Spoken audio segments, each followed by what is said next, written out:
This is kind of cool. Yeah, I'm excited. And I know. What was your first thought when I approached you about doing a study about Hagar? Well, I tell you what, a couple of days ago, we saw a headline. Remember we were talking about this headline? There was a really well-known person that took their life unexpectedly, and Hagar is about significance. And so I was thinking, I just can't believe how much significance is tied to wealth and status, and the world hadn't figured out that it doesn't work. Yeah, that we're looking for our value in everything else. And I think that's what's disconnecting us as women. And for me, that's come alive in studying this, getting ready for Naomi, It makes it mean Hagar, something. It makes it Rahab. mean something. I am them, but we're still together. We have all these things that we focus on that separate us and divide us, and this, we're looking for it in all the other things. Right. Yet we're so connected, so deeply as women. Right. It was sad, but it also gave me inspiration because I was telling Nicole, I was saying, I think I'm thinking about that person.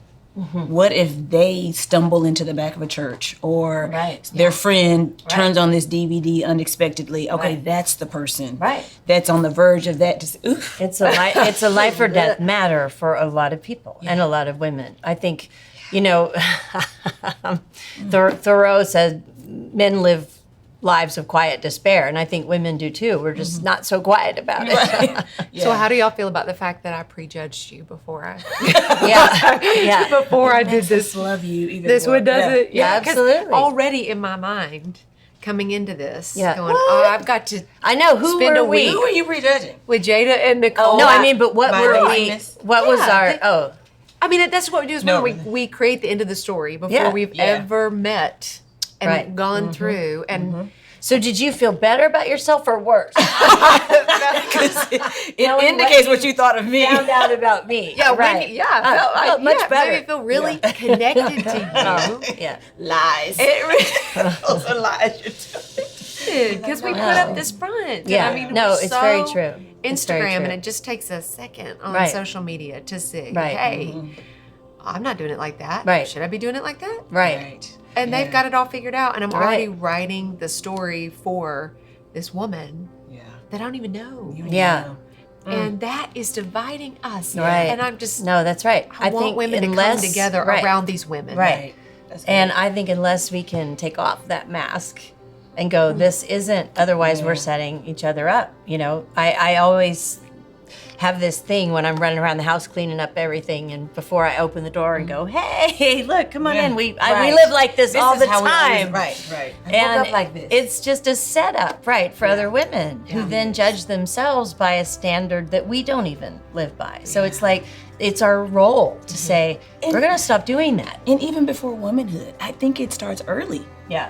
I go and, because I work as an adult, I go and treat myself to my nails and toes, and I see 7-year-old girls in there, and I'm like, I mean, I get it when it's your birthday or something fun, but I just wonder the image What's that the we're message? selling Yeah, we're setting up to this young crazy girls. standard. What do we say makes you significant? right. What happened to, it's just fun to buy your drugstore nail polish and be at home with your mama and you mess up a little bit, but that's girlhood. You know what I'm saying? Right. It's not anything about your worth or your value, it's but just- now, right. Yeah, so it's just a slippery slope. And so I hope that what we're saying gives a little bit of direction. Not that there's one way to define it, but that we are clear that God has the final say. Sees us, He knows us, and in that we get to know each other. Right. Just break all the barriers love down. Turns out, I really like y'all. Oh, good. The story ended well.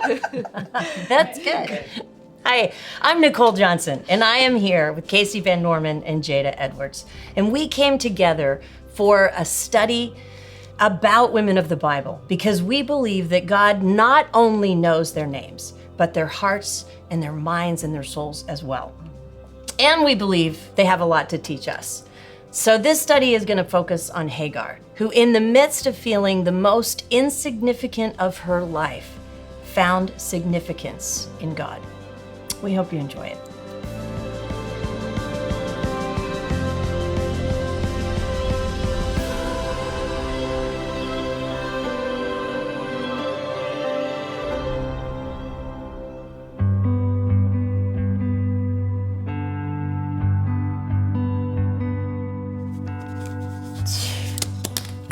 10:30. It is 10:30. And we close at 9. I used to work a 4-hour shift here. I had a good job at the bank until the owners offered me this manager position. I wasn't sure I should take it. I'm still not sure I should have taken it. But I need the money. I still need the money. It's not that I'm not grateful. I mean, I guess there are worse things. It's just that I didn't know that I would have to open and close the diner every single day. I have not tucked my daughter into bed one night in the last 4 months. I don't even know how much money that would be worth to me. Yesterday, when I dropped her off at school, she said, "Mama, I'm tired of your probation." I think you mean my promotion, honey, and I hope that's what she meant. I'm still not sure. But I've told her so many times I just have to work this hard until I get back on my feet. She said, "It shouldn't be that hard to get on your feet, Mama. You have good feet. I've seen them." She's such a sweet girl. She's the best thing to come out of a bad choice ever. We didn't need him anyway. I thought this promotion might be a big break for me, but after about 3 months, it seems like the only thing that's breaking is my back. I asked for 1 day off. 1 day off. Not even a Saturday or a Sunday when we're busy. And you'd think I'd have asked for the passwords to their bank accounts. I mean, I treat this diner like it is my own. You can't pay somebody to do that. I mean, I do everything around here. I wash, I bus. When the guys come in, if they deliver the food and they bring it all the way in, I tip them. I have to do that out of my own pocket. Listen, it just sounds like it's all about me, and it's not. I just wish they didn't cut corners to make a buck. I just wish that integrity mattered. I just wish I mattered.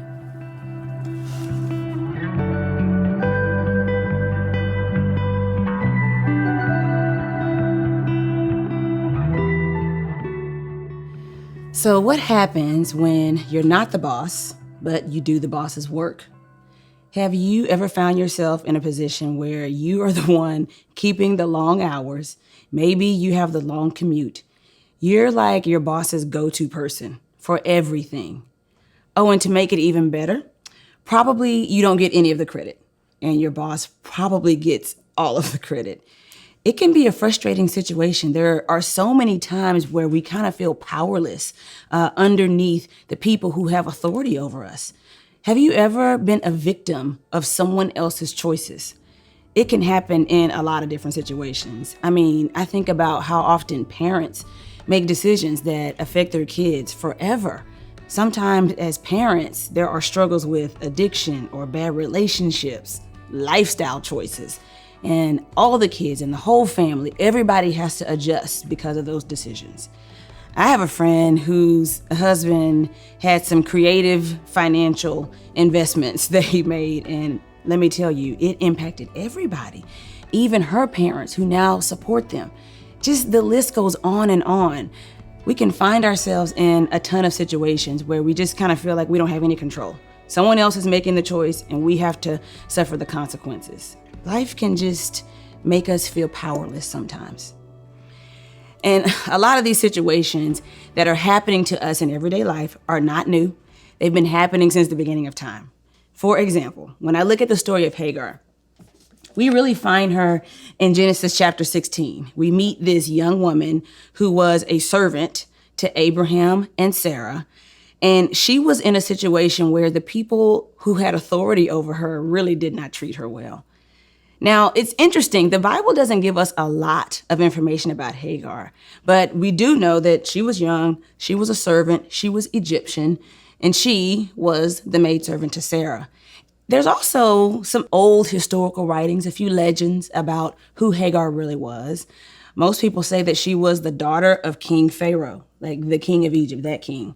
And she was the one who actually made the decision to follow Abraham and Sarah. Now, this puts an interesting twist on the story. Why in the world would Hagar choose to leave the house of Pharaoh as a princess to follow Abraham and Sarah and be a servant?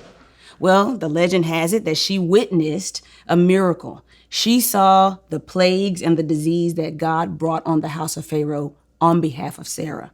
Now, that's documented in Genesis chapter 12. We know that Abraham told Pharaoh that Sarah was actually his sister and not his wife. And so Pharaoh took Sarah as a wife, and that was not cool with God. So everybody had to suffer the consequences. The legend says that Hagar witnessed what God did, and she was blown away. Who is this God that would bring disease on a king's house just because he violated his values? The story says that Hagar came in and told her father, King Pharaoh, I'm leaving. I'm following Abraham and Sarah. And he is quoted as telling her this: you will end up being a servant in the home of Abraham and Sarah. And she responds with, better to be a handmaid in the tents of Abraham than a princess in the palace of Pharaoh. Now, what's an interesting story, and it gives us a little bit of insight potentially into who Hagar was. But whether or not that story is accurate, we will find out very quickly that Hagar can relate to you today. She knows what it's like to be the person that doesn't have the power, to have to follow even when she's not in control. So, from what we know, we have a princess who chose to be a servant. Now, it might not make sense, but let me tell you, this girl had backbone. I wonder, though, if Hagar maybe regretted that decision a little bit later. I think that sometimes the emotion of the moment can make us forget the consequence of our decision. You know that moment where you say, I quit, but you don't really think about what it means to be unemployed? Or the moment you're about to hit send or post and reply to that text or that email or share something with the world that might not be a good idea? It's easy to get caught up in those moments. Sometimes you come to a relationship and you call the person and you walk in the door and you say, this is over. But you haven't really thought about what it means to be apart from that person. Those emotional moments can make us make choices that we don't always think through. The consequences can sometimes leave us in places of servanthood when really we could have been princesses.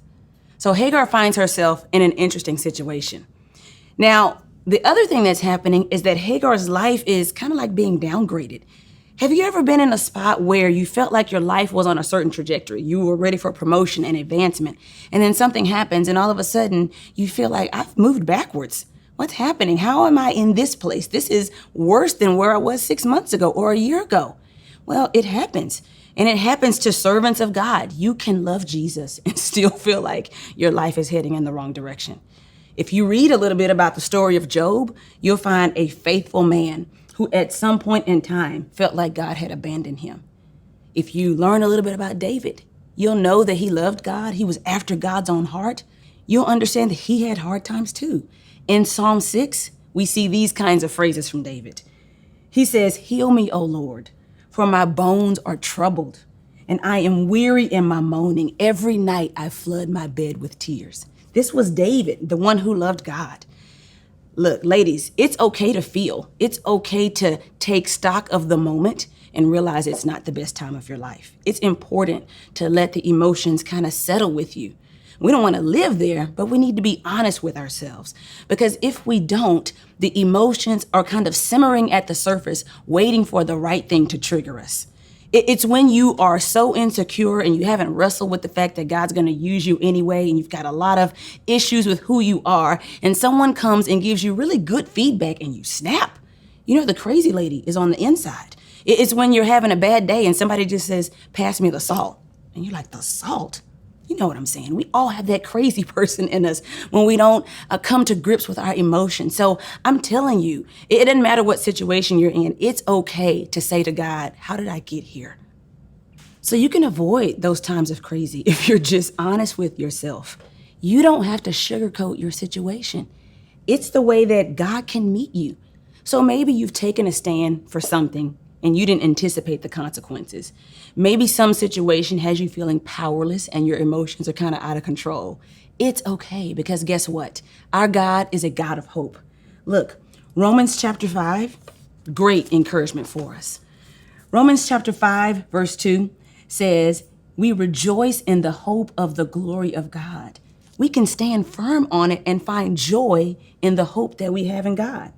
In that same chapter, Romans chapter 5, verse 5 says this, and hope does not put us to shame. Some of your versions may say disappoint, because God's love has poured into our hearts through the Holy Spirit who has been given to us. He's saying this hope will never fail. Now, growing up, my grandmother used to tell me, Jada, be careful when you use the words always and never, because there's always going to be an exception to what you're saying. But when we talk about our God, I can say he always comes through. He never fails. We can use extremes when we talk about our God. In God, we also have purpose. Listen, Colossians 3:23 says this, whatever you do, work heartily as for the Lord and not for men. You know why? Because God wants to be your reason why. If he is your reason why, then when people in authority don't treat you right, when they're unfair, you won't be driven by success and fairness and achievement. You'll be driven by God. He is the reason why you do everything that you do. He's not just your hope, he's your purpose. And you need to be encouraged today to not let the bad decisions of men and women distract you from the divine hand of God. The enemy uses it all the time. Every time God wants you to go somewhere, he's going to remind you of how you've been hurt. And I want to tell you today that just like Hagar, God can see you and he knows that even when you feel like a victim, there's vindication.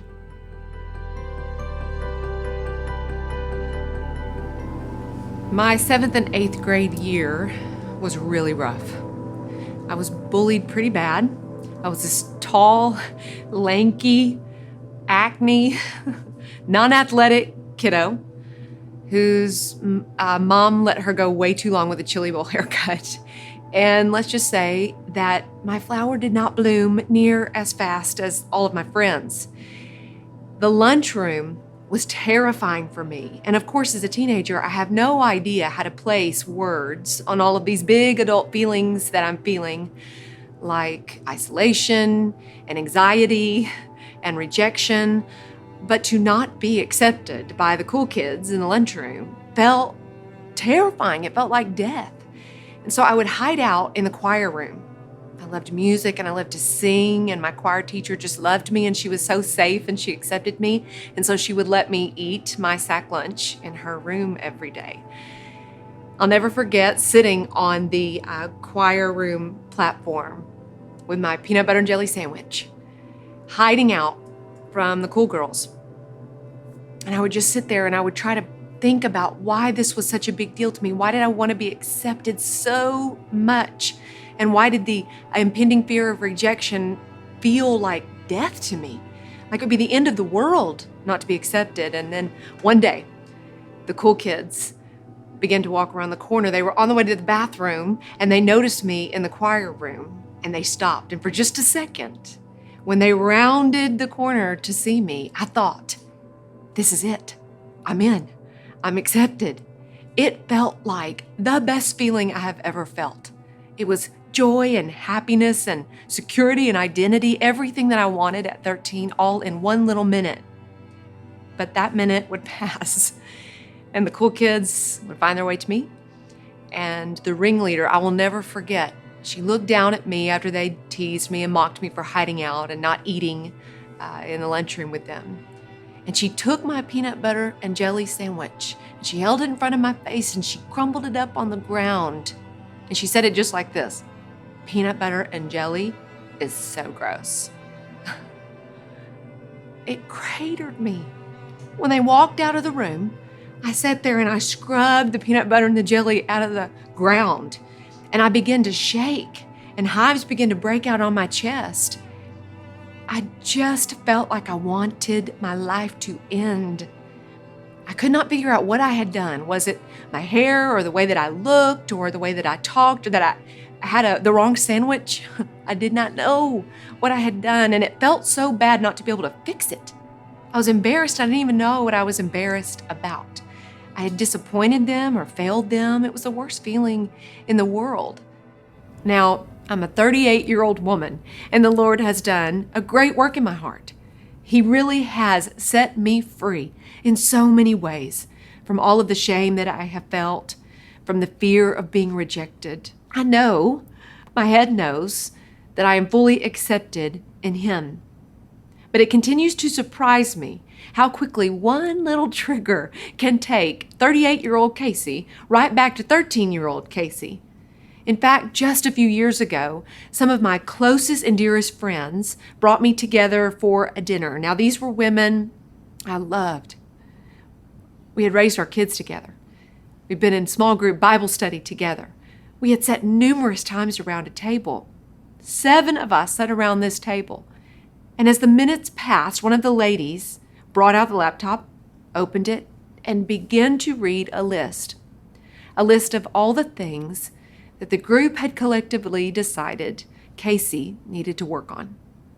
A list of offenses, disappointments, some of them absolutely valid and warranted. I had hurt.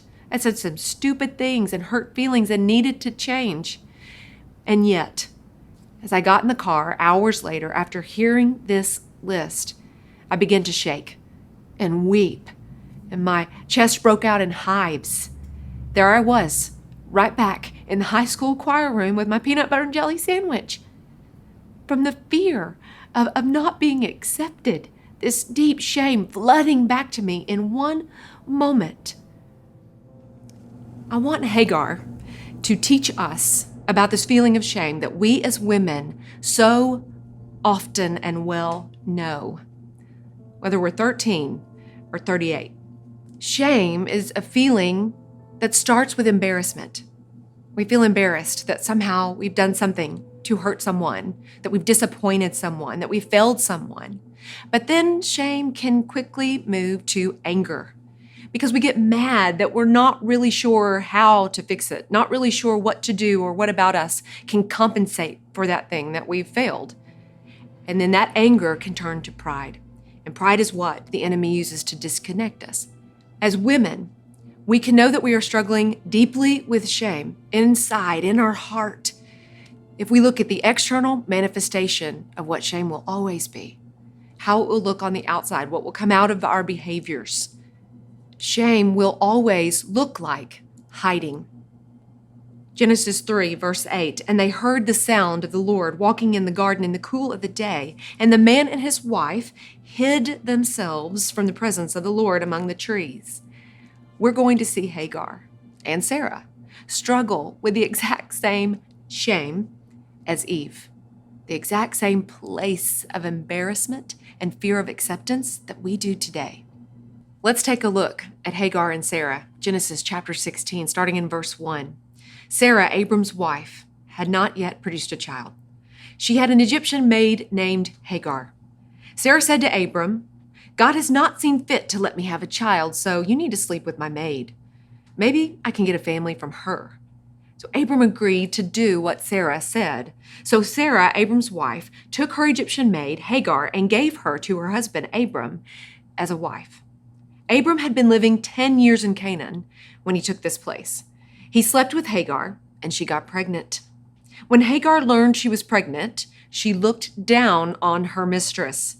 Sarah told Abram, it is all your fault that I'm suffering this abuse. I put my maid in bed with you, and the minute she's pregnant, she treats me like I'm nothing. May God decide which of us is right.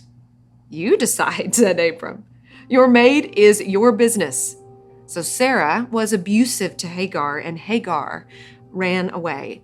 Okay, 2 insecure women living under one roof, sharing a bed with one man. I'm telling you, we just need to tell all the men in the world that this is what hell feels like, and they'll have no other choice but to turn to God.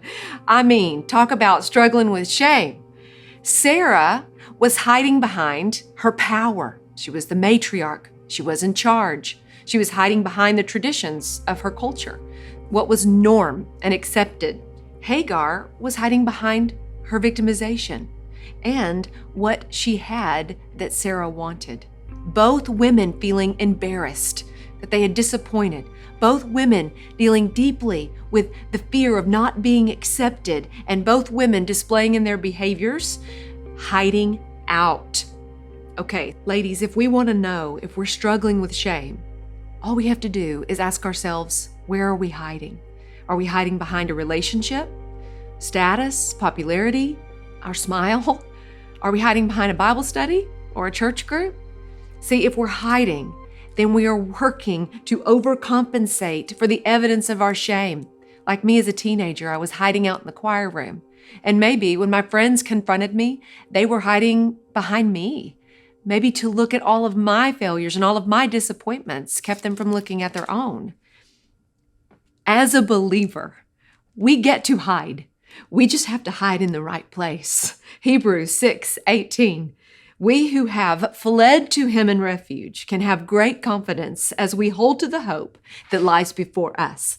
This hope is a strong and trustworthy anchor for our souls. It leads us where? Through the curtain into God's inner sanctuary. Jesus has already gone in there for us. Now look at this. All of our thoughts, all of our behaviors, all of our relationships, we can now say, does this reinforce or does this release my shame? Does this draw me near on my worst days or does it push me away? Does this list my inadequacies or does it lead me to the truth? Is this a lingering embarrassment or is this my longing to change? Is it condemnation or is it conviction? See, God wants us to know we are fully in. We are fully accepted. He has set us free from condemnation and shame. We can run to Him behind the curtain in the innermost place and with confidence because our circumstance may not change. The circumstance for Hagar did not change. But God reached into her heart behind the curtain, speaks right to her shame, gives her refuge, and sets her free.